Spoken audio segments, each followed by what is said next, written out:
everyone, Cat Demon 43 and back with another episode of The Letter. In the last episode, I was a little shook because of what I saw, and that was with Kylie being freaking possessed by the ghost again. Seriously, what is it with ghosts and possessing children? I mean, yeah, it's creepy, but I mean, come on. You can be creative. Possess something else. Why does it always have to be the child? Beside that, we also got some interesting insight into Luke. A bit more of Luke, which I've come to notice, depending on which way you go with the story, you seem to interact more with Luke. And you get bits and pieces about him. A little bit more about him. At least when it came to with Marianne, and obviously Rebecca. We haven't even run into Hannah yet with Rebecca. It's kind of interesting, actually, how it's coming about and what's potentially going to be happening in this story, especially with Luke. I'm really, really interested in knowing a bit more about Luke, and I also really hope Kylie's okay. I mean, we only had that brief moment of when she was possessed and all, and afterwards she looked really worried.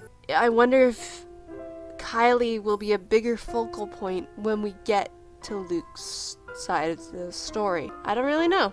But regardless, let's continue and see where things go from here.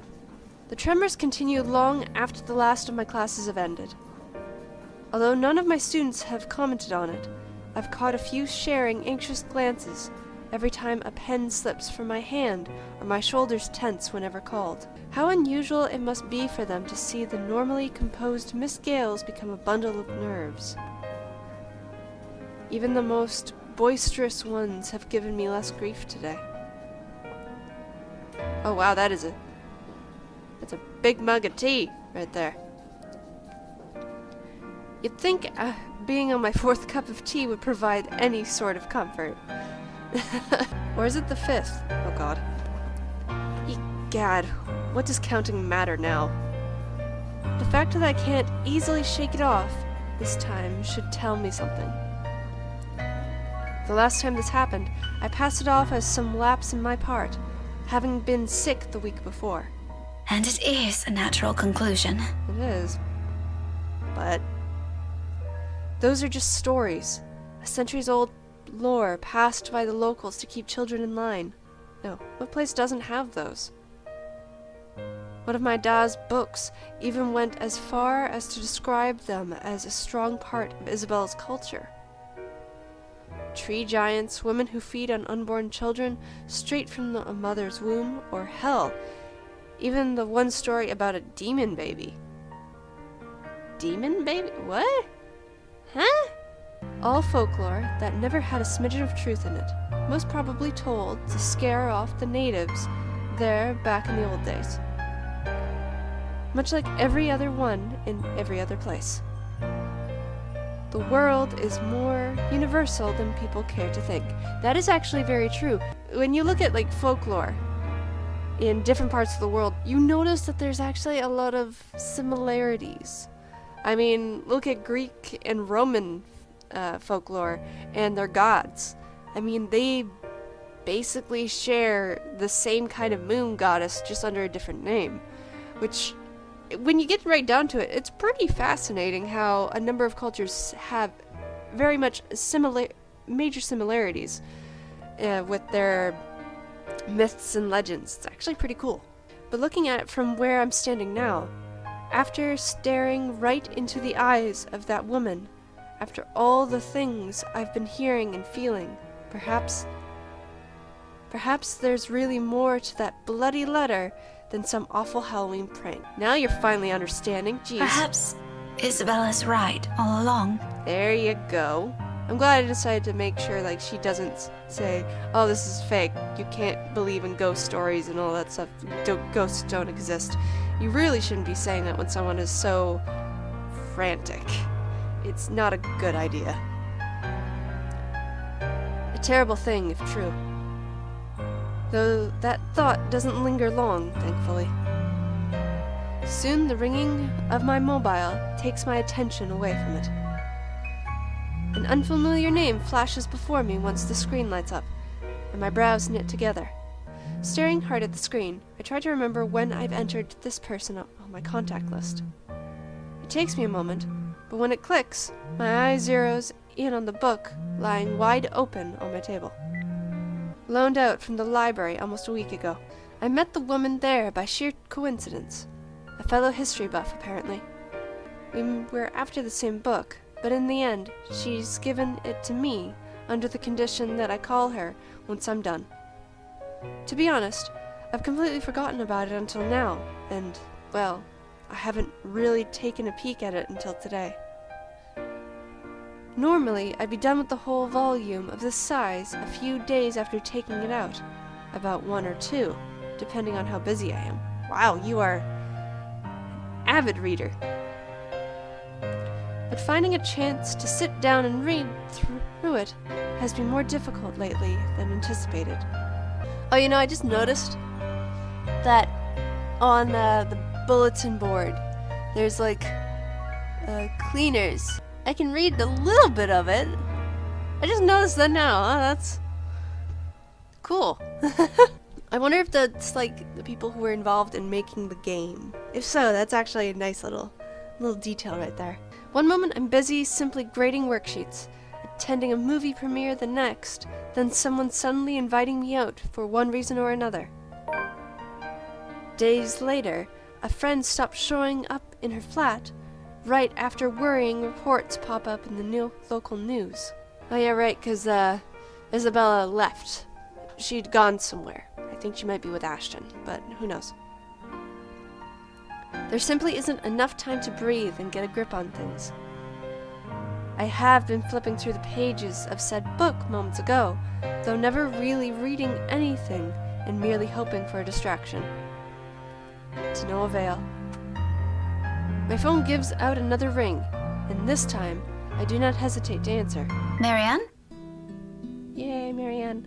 Hello! Here I was starting to wonder if it was a bad time to call. Is it? I really do Marianne's voice has definitely grown on me since the start of the game. I really like the voice actress playing Marianne. She's really good, I think. I like all the characters in this game. Who am I kidding? I like all the characters. Even Luke. Oh, God. No, not at all. I dismissed my last class a few minutes ago. I'm pretty much free for the rest of the afternoon. Unless something comes up. Is this about last time? The book? Not really. I was hoping to ask you about some other thing. Oh, sure. What about? You grew up in this city, didn't you? It's a peculiar question to ask someone you've just met, but I answer her nevertheless. I'm more curious where she's heading with this by starting with that. Born and raised, third-generation migrant. Why do you ask? So, you must be familiar with the local lore. The, stories? Quite. If I'm going to teach about history, I'd like to think I am, yeah? But a family friend would be a better person to ask. If you want, I can contact him for you. No, let's just keep this thing between us, okay? It's nothing too big. Alright. I really don't know how else to put this without sounding a bit crazy. But things have been really, odd. Oh, that's a good way to put it. Do you remember the mansion I mentioned back when we met? My current project? In hindsight, I should have expected it'll lead to this. She must not have lived here long, if she's just asking about this now. It didn't take a week with Isabella when she arrived, but that's Isabella. Superstitious down to the last hair. Though, it won't be too far off to think Marianne has only started thinking about this recently. She's working on the damn house itself. I must admit, even I'm curious now, despite living here for so many years and having so many chances to look it up before. The Ermengarde Mansion, yes? Yes, that one. And, The thing is,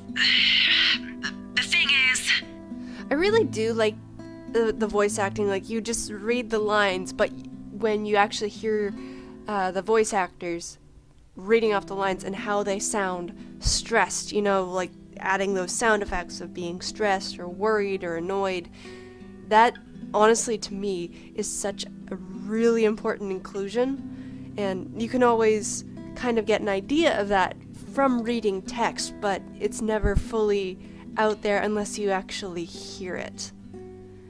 That's just my take on it, though, as someone who kind of grew up knowing a little bit about the film industry. Anyway, I'm gonna shut up. Sorry. oh dear, this is a bad idea. You know what? Just forget I ever called you about this. No, give me the lore, come on. And again, with missing lines. I don't know why that's annoying. That's kind of odd to me. Now, I'm starting to catch it more and more in this, where a number of voice actors, or a number of lines haven't been read out to the voice actors. I wonder if it's a glitch or something else. Might be interesting to look into. Anyway, I'm gonna shut up and read it. It must have been the sunny weather. It's making me sick and seeing stupid things. Seeing things. No, wait. It's all right. I don't mind. There's a moment's pause before she responds again. She's right in that this is a silly thing to talk about, especially between what I assume two people who are pretty grounded on their beliefs when regards to these things. I won't blame her if she hesitates. I can't believe I'm asking you about this. It's fine. Why don't you just think of it as some form of research? Well, all right. But after this, we're going to forget we ever had this talk. My lips will be sealed. Now, what is it about the mansion? Just, what do you know about it? The general gist. The place's past. What happened to the owners? Anything you can give me. Yay! Are we gonna be getting more lore? Oh, please! I want to know more. I really do. Give me that. Give me that lore. Let's see. To start off, I do my best to give her a concise summary from the time the house was commissioned 400 years ago and who had built it, up to the point it got deserted after the last heir's death and the deed was passed on to the Ermengarde's nearest relatives. Frankly, if it weren't for those urban legends persisting, the house would have already faded into obscurity long ago. Demolished, even. These are all nothing she probably hasn't heard of before, yet there's a dissatisfaction in her tone once I finish. That's all there really is to it? as far as I know. Come on, I want to know more. There's this little bit I forgot to mention about Lady Charlotte Ermengarde's death, but most of those are just theories. What are they? What are the theories? Come on. Aside from that, this is really everything we've been teaching all these years. So you're not going to say anything about it? Lady Charlotte, come on, I want to know. Should there be anything more? No mention of any other weird stuff? Other crazy stories? Or a letter of some sort? My blood runs cold. Any warmth and comfort the tea I've drank has given me prior has instantly been drained out of me. The foam cracks softly as my light hold on it turns into a firm grip. This whole letter bullshit is starting to turn into more than a coincidence. None that I've heard or read of. What does a letter have to do with this? Oh, no. It was just something I came across. Ignore it. Random thoughts, you know? By the way, I need to run. Thanks for answering my questions. She ends the call abruptly, with only a clipped goodbye, leaving my mind heavy with even more thoughts. The mood around my classroom has gone considerably denser, in light of what little I've gleaned from that conversation. I don't think Marianne's lying about her intent. Her interest is genuine, I'd give her that. but she's left a lot of things out of it. I get the sense she only asked because something's happened around her too. And if she hadn't mentioned the letter, I probably wouldn't have made the connection. Just what the hell did we get ourselves into? Yeah, no kidding. After the strange encounter at the little girl's room, Rebecca tried to remain composed throughout her day. As her classes ended, she received a phone call from Marian McCullough, who asked unusual things about the Ermengarde mansion. Of course, there's still a lot of confusing details in this.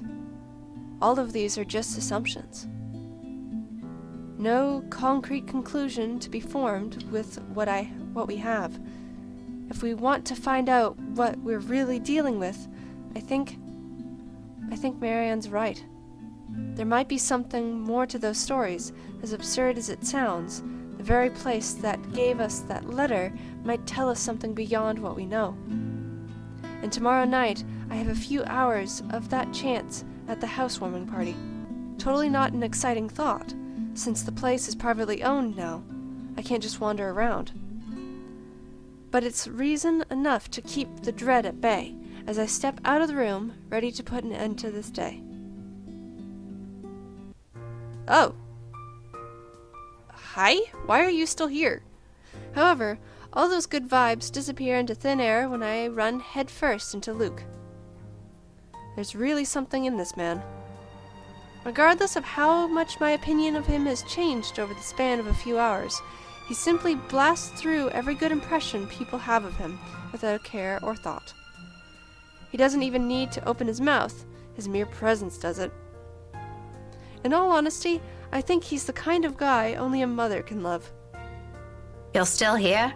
Yeah, what the heck? Obviously. Who do you think's standing in front of you? Oh god. An ass. Oh, come on, Daisy. You've done better than that. Losing your touch? Luke, I don't have time for this. I'm heading home, and your face is the last thing I want to see before I leave.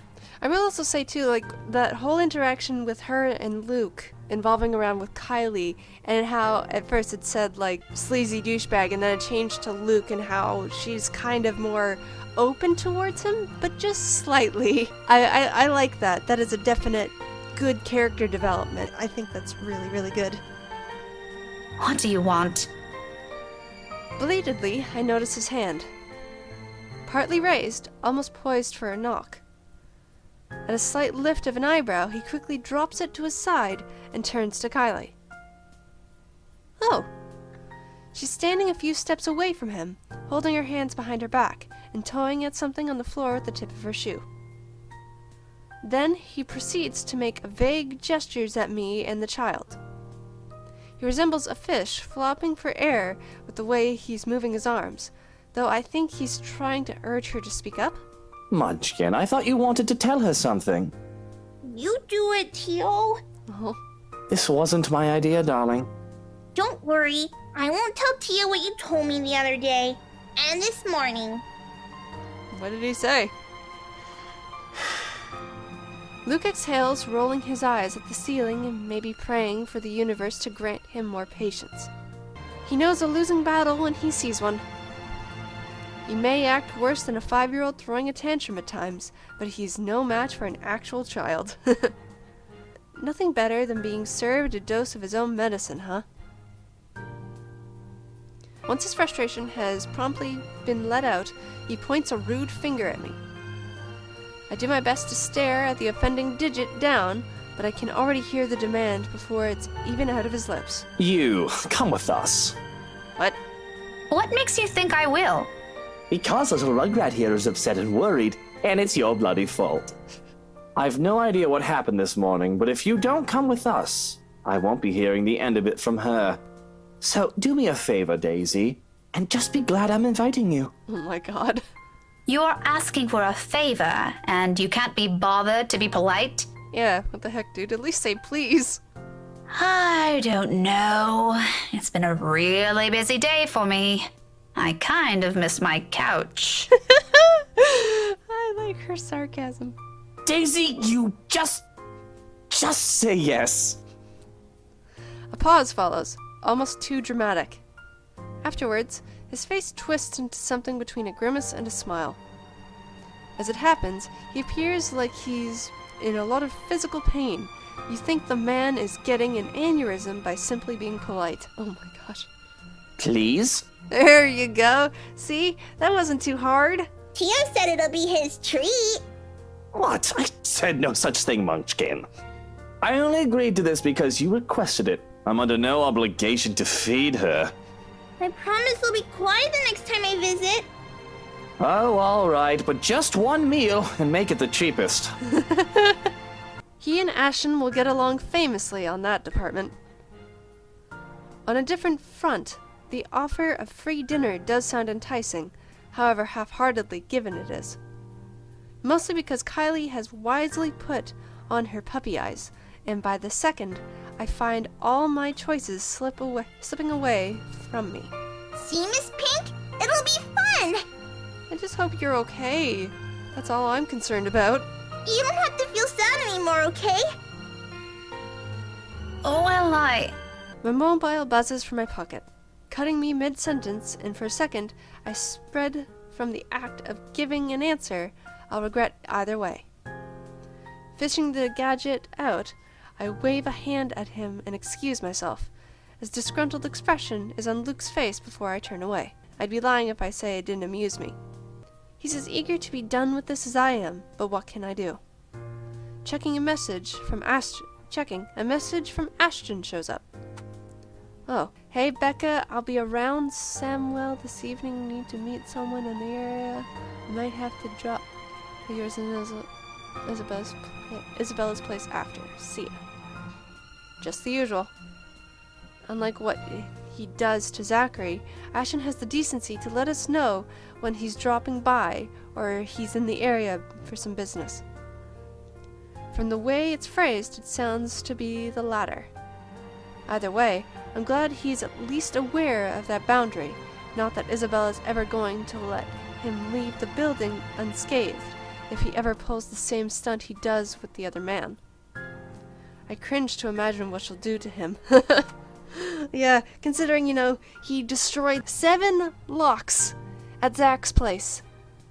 The hell is wrong with you, Ash? Sighing, I slipped the gadget back into my pocket. But looking up to see Luke's utter impatience on his face, I now face a different dilemma. The two of them are still waiting, and knowing the kind of person Luke is, this is already a grand gesture of goodwill coming from him. All to please his godchild. His denials aside, it's easy to tell he's really fond of Kylie from his actions alone. I kinda hate to ruin that. Well, Daisy, we're waiting here. On the other hand, there's Ash. His message doesn't exactly imply he's going to wait, or he's expecting me to be there, but there are matters I hope to discuss with him in person, to put simply. Housewarming party matters. With inviting Isabella out of the question, I only have Zach and Ashton.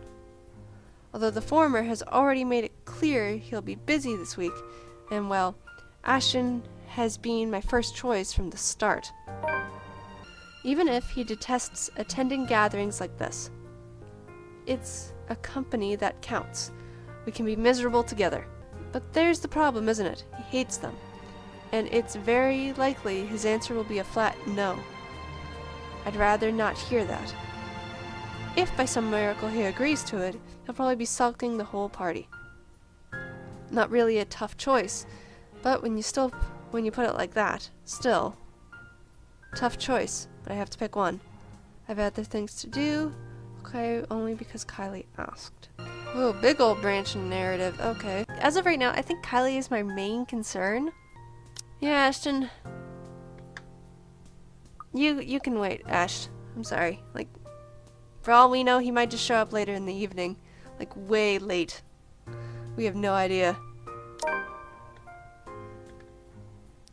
In the end, it's my own fondness for Kylie that wins out. I can find out what the other route would be later, but right now, just Kylie. I'm just really concerned about Kylie. Chances are I'll only have to endure his presence for an hour or so. If it lasts more than that, I can make up an excuse, a sudden call from a friend, or things to work on.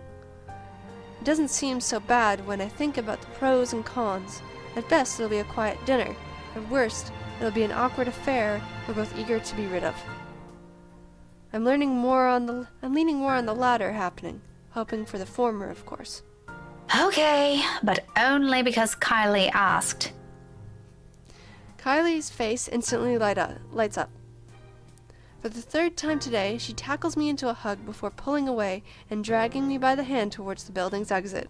That's alright. I'm sure Tio doesn't mind. He let me pick where we're going to eat. Don't worry, it's just close. Luke follows closely behind, and perhaps out of some desire to keep the dead air away, I can't resist throwing in a quip. Keep your distance. You better not do anything funny, you hear? Oh, God. I'm the one who should keep my distance. This is so good. May I remind you who approached me first and what you did right after? Oh, I remember it clearly. But perhaps it's you who needs a reminder. You seem to have never learned your lesson. Care we give it another try? Oh, God. Maybe this time it'll stick. Oh, wow. Maybe this time it'll stick. He's such a child. You think you're scary? I'll show you what's scary. To my surprise, his tone lacks the usual sardonic note in it, and briefly, I pause to stare at him. He quickly shuts his mouth right after and walks ahead of us. All talk and no trousers like the usual. And for the better part of our walk, except for Kylie's excited chatter, we don't speak. Curious, which way did we go? That way. Okay, so if we had gone the other way... all that. Still have all that. Either way. Okay. Somehow, I have this strange feeling I'm already getting used to this kind of banter with him. I'm not sure if that's a good or bad thing. And amidst this newfound friendship, dare I call that, Ashton's message lays forgotten and abandoned in my pocket. You know, you could always just respond to him. Unlocked. Dinner date. What? Like, you could just respond to his text saying, okay, I have to take care of something first. We'll be there possibly at such and such a time, you know? Why that never happens is always beyond me. Of all the places nearest to the school, Kylie picks the one, and waiting for food to be served is as awkward as I've imagined it would be. Not the bad sort, though. The pleasant kind. Surprisingly, Luke is an okay bloke when he tries. When he tries. So long as you're willing to look past the tactless remarks, or we're not exchanging acribic quips. It's a word I've never heard of before. It's clear he's making an effort for this to be as fun as possible for the 6-year-old by being chattery. Even going as far to laugh when Kylie's story calls for it. It's an interesting thing to hear from the man. More than once, I catch a frequent cheesed-off expression, easing, whenever he looks at the girl. And your friend? Did you make up with her? Yeah, that. I kind of want to know about that. Yep. She said she just saw something she didn't like. She didn't accept the jellies, though. She told me to give it to you instead. She knows you like the red ones, too. How? Does Luke have a stalker on his hands? A ghost stalker? Oh, God. Very well. Hand it to me later. I'll bring some of them home. I think your Tia would love to have some. What a terrible liar. He says he dislikes the idea of having children of his own, but it's easy to see some part of him genuinely wants them. Whoa! Oh, wow, that was fast. What's stopping him? Once Kylie wanders to the nearby bookshelves, after having lost interest in the conversation, however, we both revert back to silence. On our own, We have little to talk about, aside from a few questions about the other here and there. At one point, it does veer on local politics and history. He's surprisingly versed with it that he can hold a decent conversation without throwing a jib. Nothing too personal is ever mentioned so far, though. It's too early for those. And besides, I don't like him enough to speak of every minute detail of my life. Better keep it strictly between the silence and casual repartee. This whole thing already looks and feels wrong on so many levels. I'm quite sure he feels the same. So, when another bout of silence hits us and becomes too much, I've taken to finding something else to occupy myself. Toying with my mobile, turning it from me, hand to hand, while we wait for retrospective meals. But it'll be a complete lie if I say I'm not waiting for some intervention. Something to pull me away from this place. Someone. Ashton's probably at Samwell by this time, working on whatever business he has there. Maybe if I make up an excuse and leave now, I can still catch him? Cut that out, it's distracting. My hand stills, holding the gadget awkwardly between us. Arrested mind pass by his bored tone. He's been quiet for a long minute now, after complaining about how appalling the tea they're serving here is. Before that, he has whined about how uncomfortable his chair and his chairs and tasteless the decorations they have here. Previous on that, he has griped about how dull the place is, compared to the one he frequents on the upper-class side of the city. Well, I'm sorry for being a bunch of peasants, Your Majesty. Figures he'll lose patience soon, having already grumbled about almost everything his eyes can reach. It's just unfortunate he's turned to me now. Why don't you just look somewhere else? I can't. If I turn elsewhere, I might end up looking at the bobfuck right behind us. Ooh. The fuck? Bob, do I even want to ask? I don't want to hear it. If it's coming out of his mouth, it can only be rude or offensive. Regardless, he continues. Everything looks good. But have you seen the face? True horror. What is wrong with you? You know, I frown about this in practice, but that mouth needs to be washed out with a particularly potent soap. Preferably by your own mum. Wow. She pissed. A shame she isn't here, For whatever reason, that puts an end to the talk right away. He returns to watching his godchild, who has found a particularly interesting picture book and is now poring over it while I turn back to my mobile. Still no message. Would it kill him to at least send a message, check if I were home? Meanwhile, Luke's silence lasts all about 10 seconds. What is it with the damn mobile? Are you on a curfew? He's got an immature act down pat, I'll give him that. Seriously, how old is this guy? Has he somehow been deprived of affection during childhood? And what is it to you? I don't think it's any of your business what I do with it. You know, he might have been. I mean, he always talks so almost warm-hearted, like from Hana's side of the story, he always talks so warm-heartedly about his mother. Doesn't mention her all that much, yeah, but there's at least that. But his dad? We don't really know anything about his parents, actually, so for all we know, it could very much be much like Hana, how they were basically deprived of any form of actual parental love. It is my business, all right? 1, I'm the one paying here. 2, I'm being forced to eat dinner in a place this stuffed and noisy. Lastly, it's been 10 minutes, the food isn't here, and I'm hungry. Grumpiness when you're hungry is never a good thing. What you're doing with the mobile is annoying and distracting, when the least you can do is keep things entertaining while I suffer. That's your problem? Shouldn't you be more worried about how this entire affair looks to other people? Oh, I didn't realize this was one. You move fast, Daisy. You could have informed me first, you know.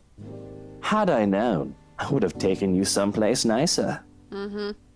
Certainly the kind with better food and plenty of good wine. Why did I ever think this was a good idea? Because Kylie. Did it ever occur to you how inappropriate this might look to everyone? Why should I care? It's only inappropriate if you make it out to be. Relax. I won't do anything to make your boyfriend angry. He doesn't even need to know we dined out. It'll be our dirty little secret. He's not my boyfriend! The words come out with more force than I intended. By the time I've realized my slip-up, his lips are already spread in a sneer. Ah, goddammit. Heat slowly crawls up my face. Oh, so there is someone. You're so easy to read. Shut up. Briefly, his eyes search my face. I have no idea what he sees, nor do I care to know.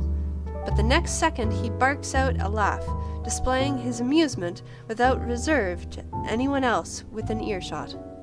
In the moment, I've known I've flipped a switch in him somewhere and I've lost my chance to deny his assumptions. Do I even want to? Isn't that the reason why I've been so focused on my mobile, waiting for another message from him? For a reason to dump this awkward meeting to go after him. Look how mottled you are. That's a word I've never heard of before. Now the nickname makes more sense. Shy Miss Pink and her cute little crush. Shut up. The color suits you, by the way. It matches the hair. It's not a crush! Classic denial. But in reality, you want him to be yours, and your every move is made to make him notice you. In fact, you don't want him to see you with another man in a non-professional capacity, because he might misinterpret it. The same thing goes for you, doesn't it? Bloody, yours is even worse. What about your wife? Aren't you concerned she might misinterpret this? Daisy, just because we tied the knot doesn't mean we have to be joined at the hip at every single opportunity. That's true. I mean, the fact that you get so many couples and they jump to conclusions on like, oh, why were you with this guy? Blah, blah, blah. Why were you with this woman? Yada, yada, yada. And it's just...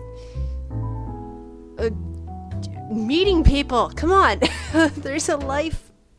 You gotta have a bit of a life outside your marriage. Granted, I'm not married, nor do I have a boyfriend, but still, it's something. And you can't just always be like, always just with your significant other.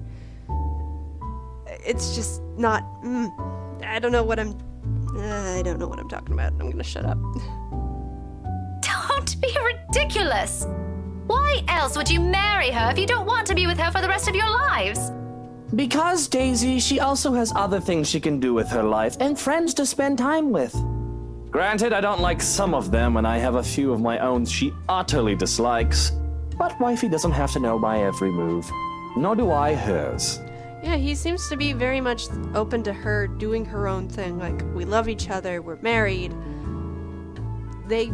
And from what now I get, Luke does seem to want kids of his own too. It's really interesting, their relationship. I like it.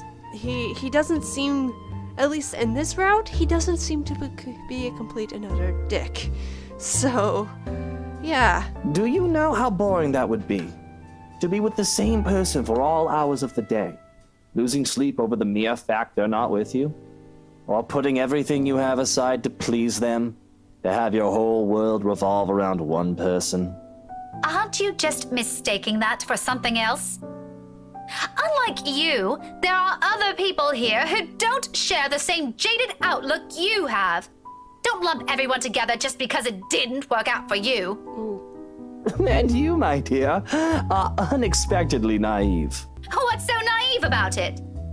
If you love each other, wouldn't you want to always see them, be with them, to have them focus solely on you?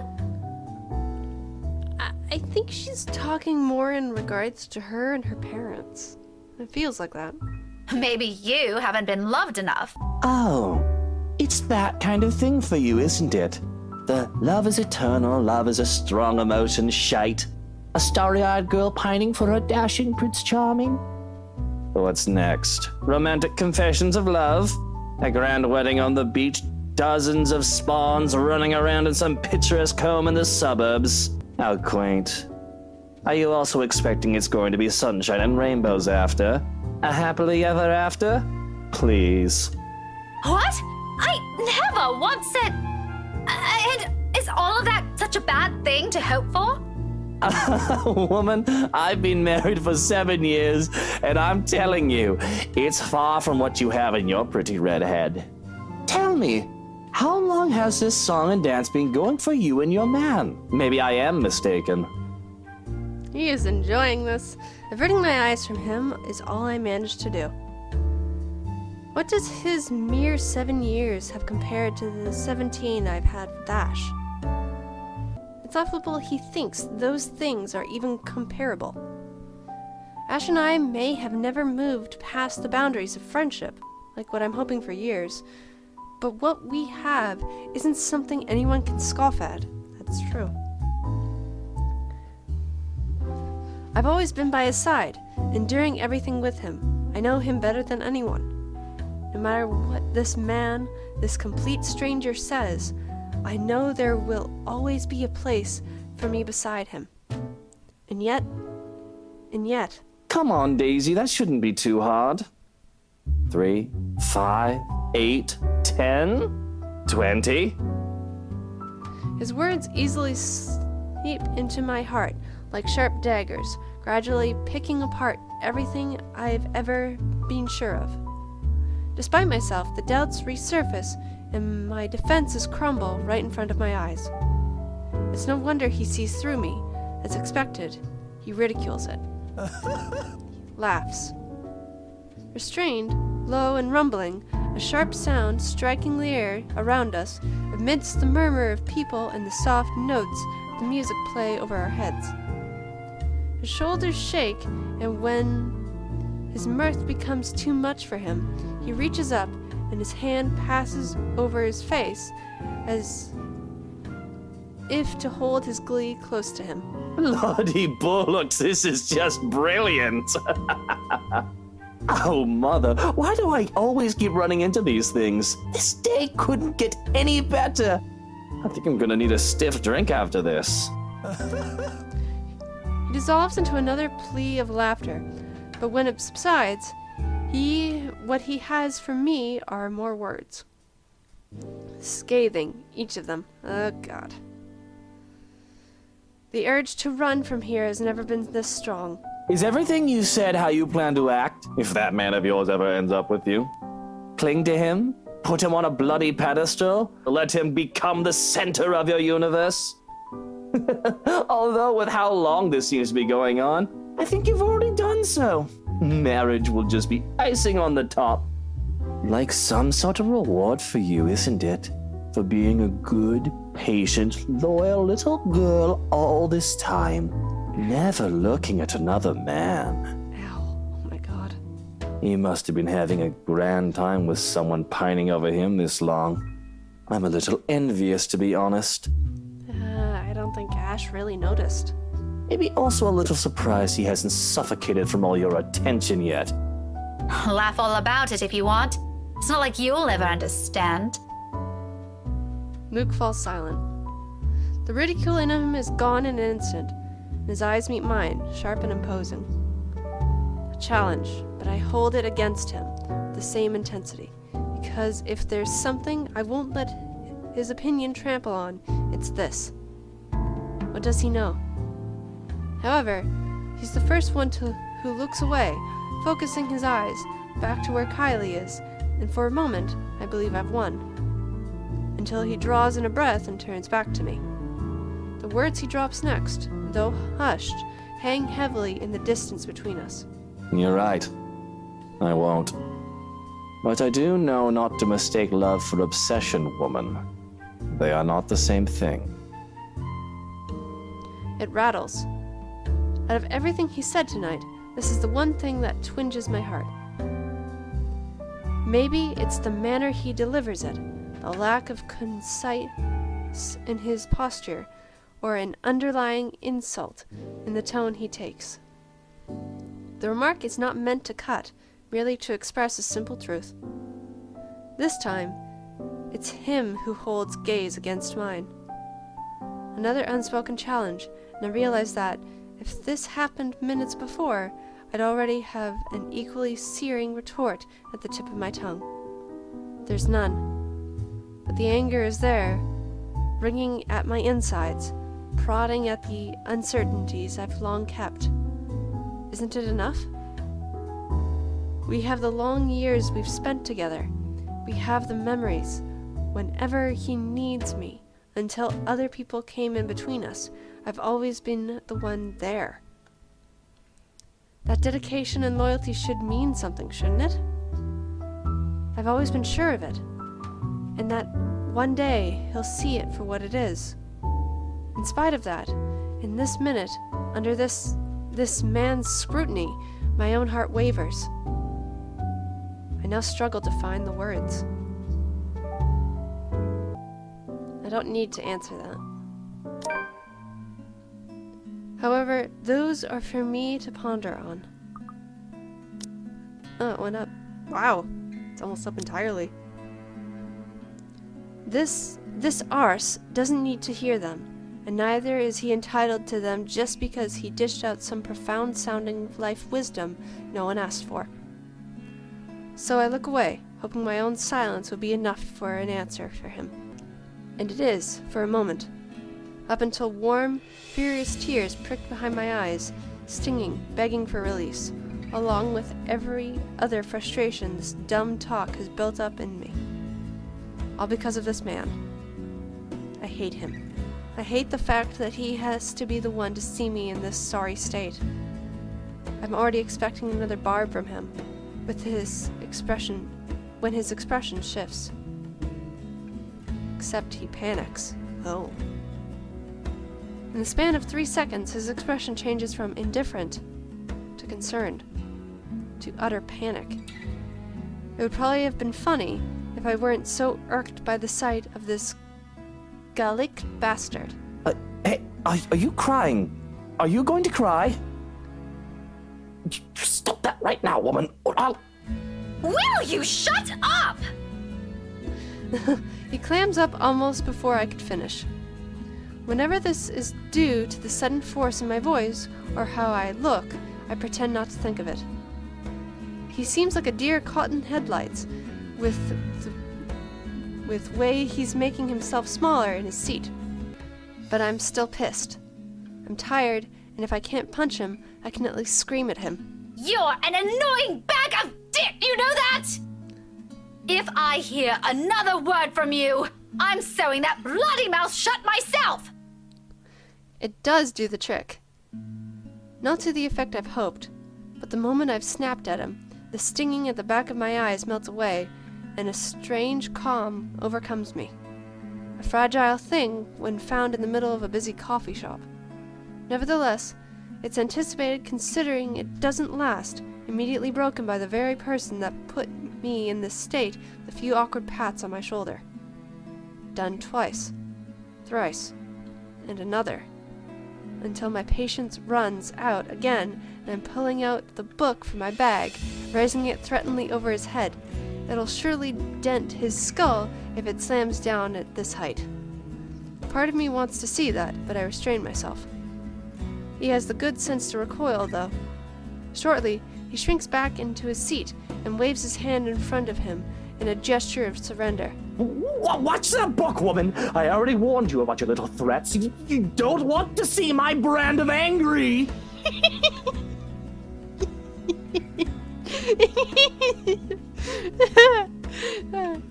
Then keep your hands to yourself!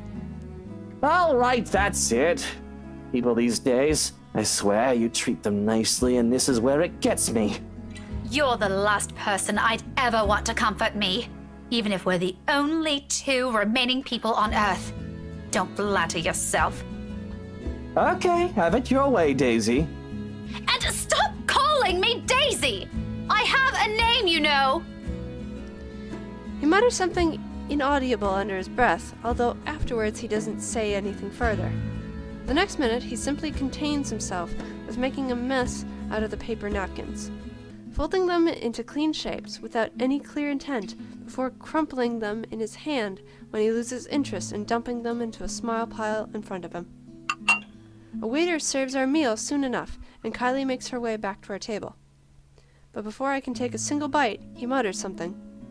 The words spoken in the same tone he used since morning, all under his breath, whenever the honest part of him would show. Despite my rather confused opinion of the man, I stop short of shoving food into my mouth to look at him. His eyes are on his food as he speaks, busying himself with cutting a portion of meat on his plate. But what comes out of him only rings true against my ears, above the din of the coffee house. For what it's worth, Rebecca, I didn't ever think that's all there is to you. Huh. Why else would I leave my own goddaughter in your care if you're just some lovesick woman? He spears a piece of his food, pops it into his mouth, and that's it. One whole day with this man, and I still can't figure out what his deal is. But for what it's worth, as well, I don't think he's entirely bad. He's an entirely bad guy. The rest of the meal simply slips by in silence afterwards. Aside from Kylie's occasional chatter, the whole dinner goes by without another word exchanged between the two of us. Somehow we managed to make it through the whole thing without triggering another tension-riddled conversation. A good thing, perhaps. One, because Kylie's sitting in front of us, and two, I probably won't be able to hold a proper conversation with my mind heavy with thoughts. We depart from the coffee house just as the evening crowd starts to thin out.